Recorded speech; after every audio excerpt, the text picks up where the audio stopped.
Jelang Hari Raya Idul Adha 10 Juli mendatang, omset pedagang sapi naik 20% dibanding tahun lalu.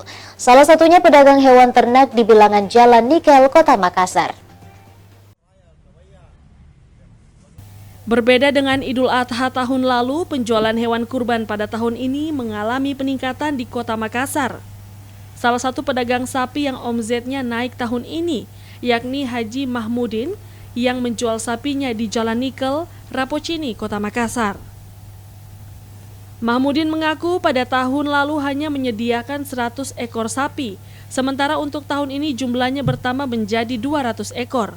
Omsetnya pun naik 20% dibanding tahun lalu. Total satu ini kurang lebih 90 ekor. 90 ekor. Yang di sebelah itu kurang lebih 100. Berarti jadi, sekitar 190 ekor aja ya? Hampir 200. Hampir 200 ekor. Hampir 200 ekor.